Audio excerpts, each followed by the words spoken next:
22h30, ce spectaculaire rebondissement dans l'affaire Grégory. Plus de 40 ans après la mort de cet enfant, la cour d'appel de Dijon ordonne un nouvel interrogatoire de Jacqueline Jacob, la grande-tante du petit garçon. Cette femme de 80 ans est soupçonnée d'être l'un des corbeaux, c'est-à-dire l'un des auteurs des lettres anonymes. Elle pourrait être mise en examen pour association de malfaiteurs criminels sur la base notamment d'expertise en stylométrie. On va vous expliquer dans un instant en quoi ça consiste. En attendant, elle réaffirme ce soir son innocence. On fait le point avec Marjorie Marseillac, Ella Gelidi et Blandine Dalena.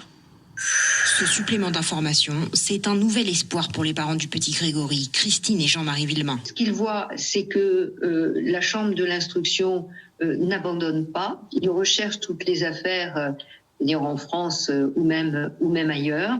Et il existe des affaires où la vérité s'est faite après 40 ans. Et vraiment, ils voudraient rentrer dans ce cas de figure. Et pour ordonner l'interrogatoire de la grande-tante du petit Grégory, Jacqueline Jacob, la justice s'est basée sur une technique particulière et controversée, la stylométrie. Plusieurs expertises en stylométrie, notamment parmi d'autres pièces, ont permis de comparer des écritures, mais aussi les messages vocaux qui ont été laissés à la famille du petit Grégory et qui permettraient aujourd'hui de donc attribuer ces écrits, ces messages vocaux à une personne, en l'occurrence Jacqueline Jacob, qui pourrait être l'un des corbeaux. La stylométrie consiste à analyser le style d'écriture et la syntaxe d'un texte. Chaque personne écrit avec son expérience, avec son niveau d'éducation. On travaille sur la séquence des caractères, sur la séquence des mots. Dans un premier rapport rendu à la justice en 2021, les experts écrivaient déjà qu'il y avait une forte probabilité que Jacqueline Jacob soit l'autrice de la lettre de revendication du meurtre du petit Grégory.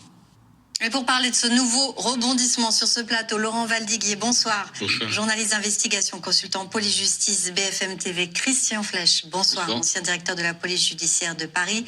À vos côtés, maître Laurence Lévy. Bonsoir. Avocate en droit pénal au barreau de Paris. Nous serons également en direct avec Claude Alain Rotten. Bonsoir, vous êtes expert suisse en stylométrie. Vous avez notamment expertisé les lettres des corbeaux. Mais tout d'abord, on va commencer par replacer qui est qui dans cette histoire qui a plus de 40 ans. Laurent, la justice ordonne donc un nouvel interrogatoire de Jacqueline Jacob. C'est la grande-tante de l'enfant. On va regarder un petit peu l'arbre généalogique et vous allez nous réexpliquer qui est qui exactement. Oui, alors c'est vrai qu'il y a les parents de Grégory, Jean-Marie Villemain et Christine Villemain. Et à l'époque, il y a eu deux hypothèses. Il y a eu l'hypothèse de Bernard Laroche qui aurait enlevé et tué Grégory tout seul, avec un flacon d'insuline qui aurait été retrouvé près de la Vologne, etc.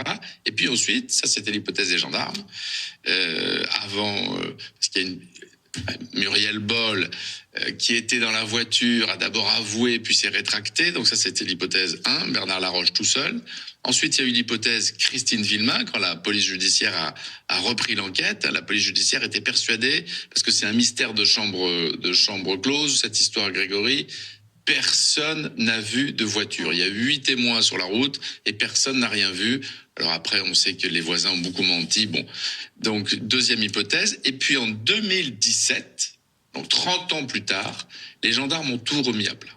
Les gendarmes, avec la juge, à l'époque, une troisième juge, la juge Claire Barbier, de la chambre d'instruction de Dijon, et remettant tout à plat, ils sont arrivés à une troisième hypothèse, ni Laroche, ni Christine Villemain, mais un meurtre collectif. C'est-à-dire, ils sont arrivés, ils ont épluché 95 personnes de ces 4 familles, ils ont tout mis à plat, et ils sont convaincus que Bernard Laroche a bien enlevé Grégory Villemain tout seul, mais qu'il n'était pas seul, que c'est pas lui qui a probablement tué l'enfant. Et en tout cas, qu'il n'était pas tout seul à faire cette avalanche de messages anonymes. 24 lettres attribuées. Probablement à différents corbeaux. Voilà, alors il y a des lettres écrites. Le corbeau, c'était un scripteur qui a fait des lettres. Et puis c'était aussi quelqu'un qui téléphonait avec une voix masquée, tantôt une voix d'homme, tantôt une voix de femme. Et là, dans les révélations d'aujourd'hui, dans les nouveautés du moment, c'est que dans la famille Jacob, alors la famille Jacob, c'est la famille de Monique, la maman de Jean-Marie Villemain. Ils étaient 10 donc la grand-mère de l'enfant. La grand-mère de Grégory. Ils étaient 10 frères et sœurs. Il y avait Marcel Jacob, le mari de Jacqueline, qui ont été mis en examen tous les deux en 2017 par la juge Barbier.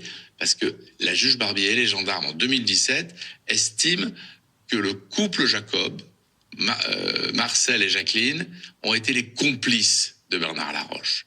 Ils étaient 3 dans cette histoire, à faire des repérages dans les jours qui ont précédé l'enlèvement, à participer à ces corbeaux, à ces coups de fil anonymes, tantôt un homme, tantôt une voix d'homme, tantôt une voix de femme. Et là, il y a un frère Jacob, récemment, il y a un frère Jacob qui, dans les messages audio du corbeau, a cru reconnaître le rire de sa sœur. Alors vous savez que les rires, c'est comme les voix, ça change assez peu. Alors c'est vrai que le rire de sa sœur dans un appel du corbeau, ça a pesé sur la chambre d'instruction de Dijon. Ça fait partie des 9 ou 10 éléments qui ont listé les magistrats pour dire, on a su, dont la fameuse stylométrie, pour dire, on a assez d'éléments pour au moins entendre à nouveau Jacqueline Jacob. Alors on va s'arrêter sur cet élément de stylométrie. On va en parler avec vous, Claude-Alain Roten, puisque vous êtes expert. Bonsoir.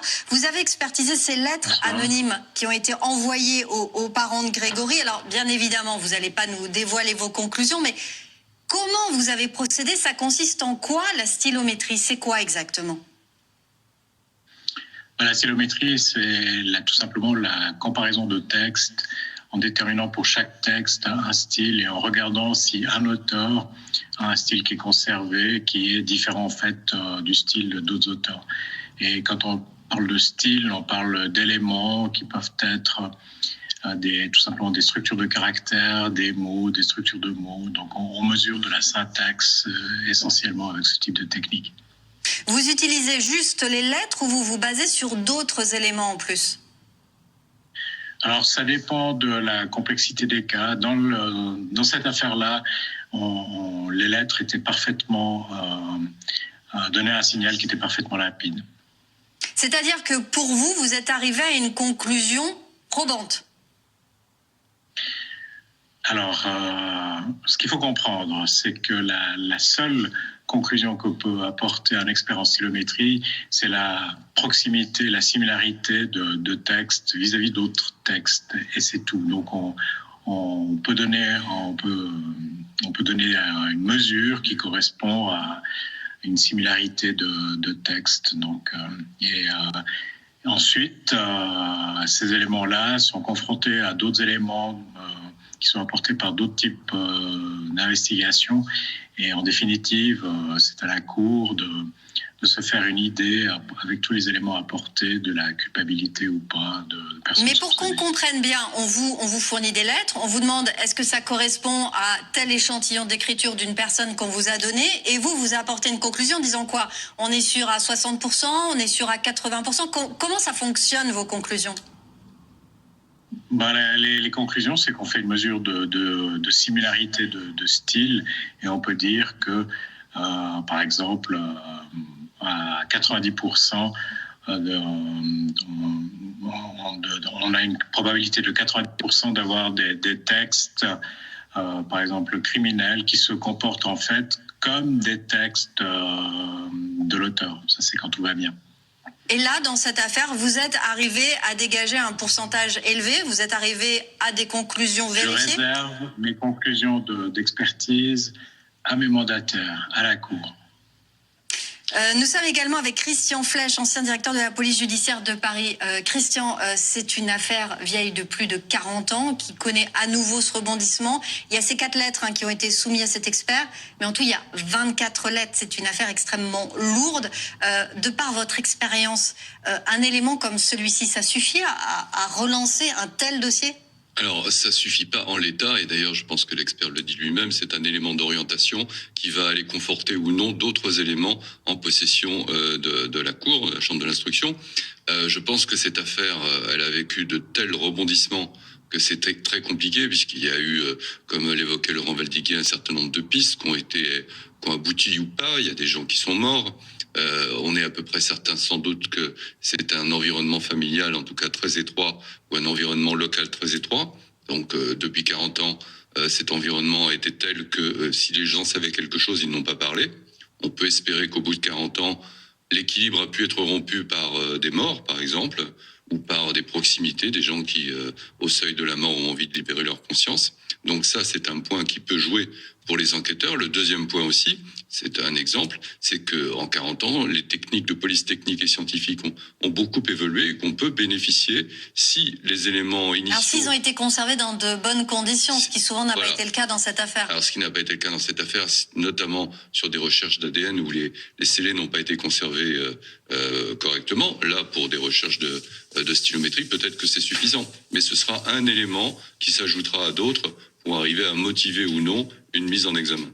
Maître Lévy, comment ça se passe lorsque la Cour demande à ce que la grand-tante Jacqueline Jacob soit convoquée? Ça se fait comment? Sous quel délai? Dans quel cadre?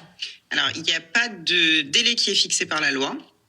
En tout cas, l'arrêt de la Chambre de l'instruction de la Cour d'appel de Dijon dit qu'il va falloir l'entendre. Donc, la juge d'instruction en charge de ce dossier, après X nombre de juges d'instruction qui se sont succédés dans ce dossier, devra l'entendre et devra la convoquer en vue d'un interrogatoire de première comparution.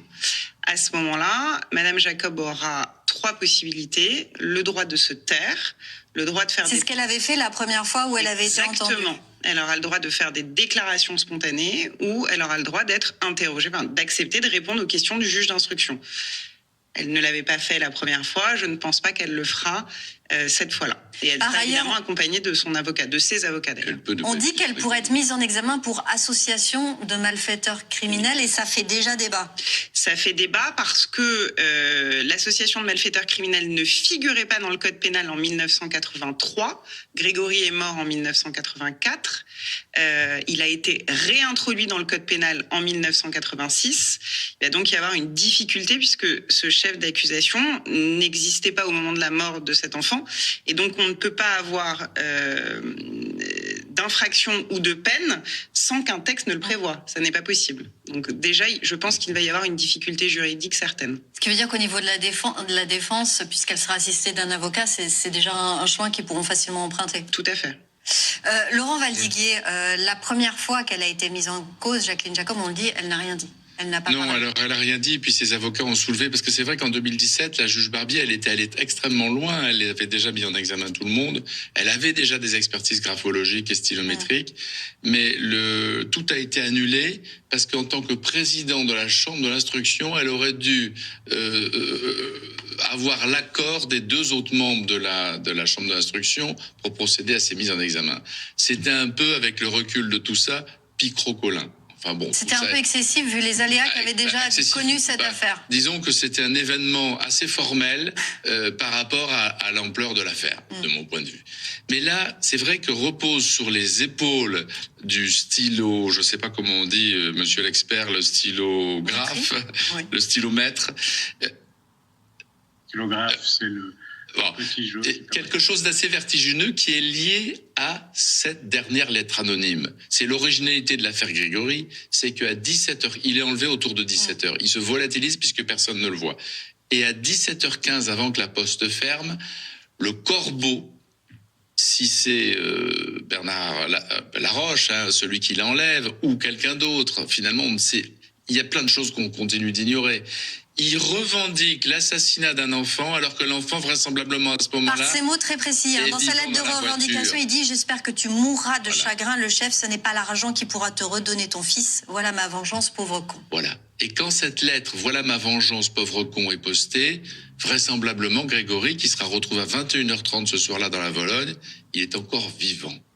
Ça veut dire que celui qui a posté cette lettre, celui qui l'a écrit, c'est pour ça que la responsabilité de l'expert, elle sera écrasante. Si un jour tout ça vient devant une cour d'assises, c'est que celui qui a écrit cette lettre, celui ou celle, la justice pense qu'elle a suffisamment d'éléments pour dire que c'est Jacqueline Jacob. Celui ou celle qui a écrit cette lettre sachant que cet enfant allait être tué.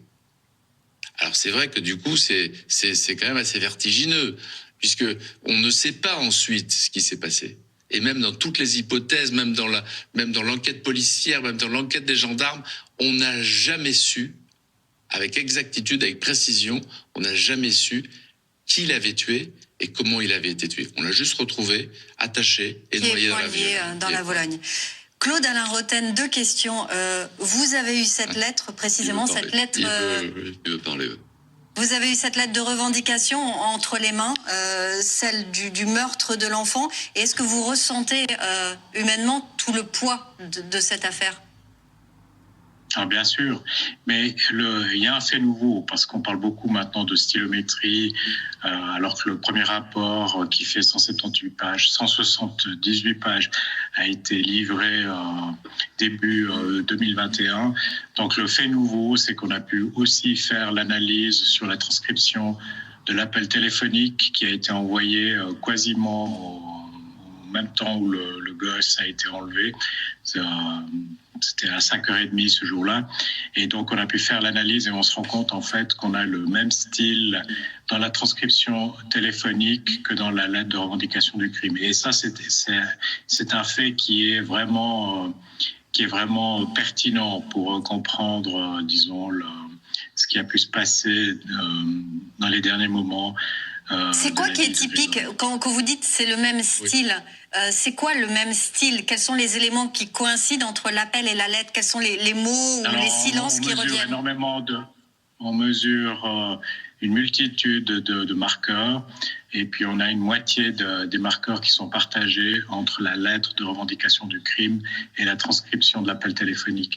Et c'est la chance qu'on a avec la stylométrie de pouvoir faire ce type d'analyse, parce qu'évidemment, avec des analyses de graphologie, on peut travailler que sur des documents écrits. Oui, parce que pour qu'on comprenne bien, en même temps que la lettre est postée, il y a cet appel téléphonique dont il parle. C'est Michel Villemain, le frère de Jean-Marie, qui le reçoit, et le corbeau, qui est vraisemblablement une femme. Le corbeau dit à peu près la même chose. Donc on voit bien que tout est en route, parce qu'il n'est que 5h30. Grégory ne sera retrouvé qu'à 21h30. Grégory, à ce moment-là, est sûrement encore dans la voiture. Autrement dit, tout ça, ça montre... Pour dire les choses simplement, si je ne vous dis...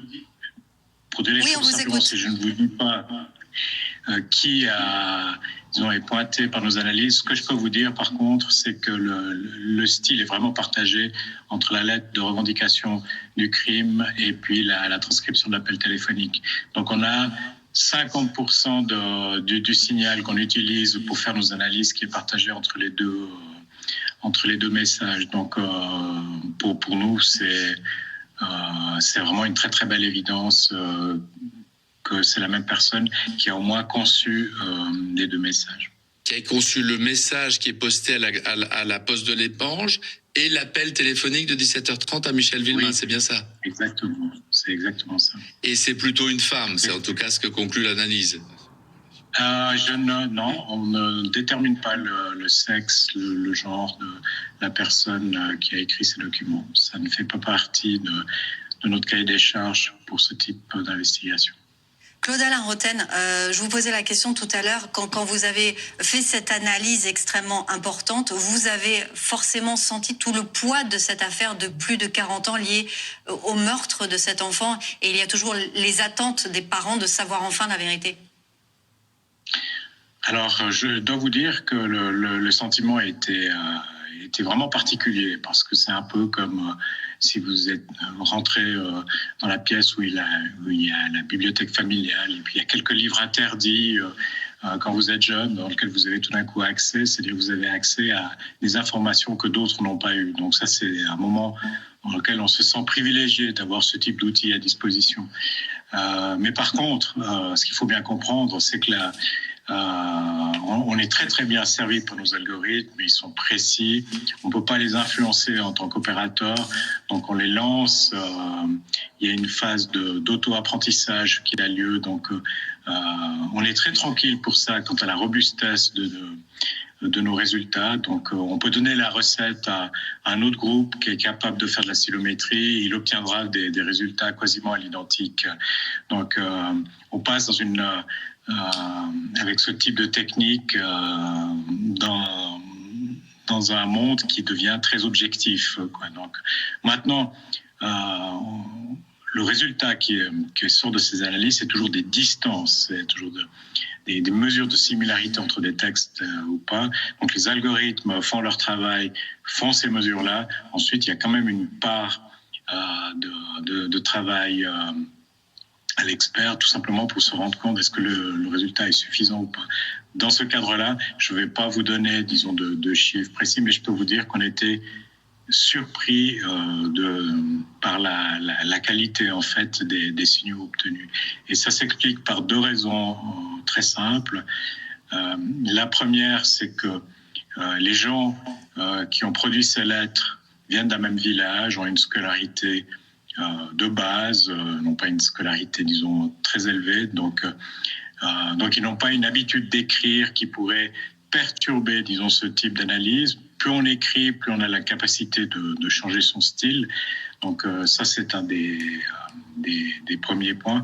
Et puis le deuxième point, qui est vraiment intrinsèque aux lettres de menaces, à la lettre de revendication du crime ou à l'appel téléphonique, c'est qu'on sent qu'il y a une rage qui est mise dans ces documents, et puis qui permet justement, avec très très peu de signal, de pouvoir caractériser la personne qui a produit ces documents. Donc on a une très très bonne probabilité que tous ces documents, donc les 4 lettres anonymes et la transcription de l'appel téléphonique qu'on a pu analyser, ont été produits par une seule personne. Maintenant, toute la question, c'est est-ce que la personne qui a produit ces documents se trouve donc a pu produire des textes qui ont servi de référence pour nos analyses. Donc, et ça dépend tout de l'habileté des enquêteurs de terrain. Merci Claude-Alain Roten d'avoir été en direct avec nous. Merci à vous tous. Voilà ce qu'on pouvait dire donc dans ce nouveau rebondissement sur l'affaire Grégory, cette enquête qui est relancée et cette grande tente qui devrait être entendue dans les tout prochains mois.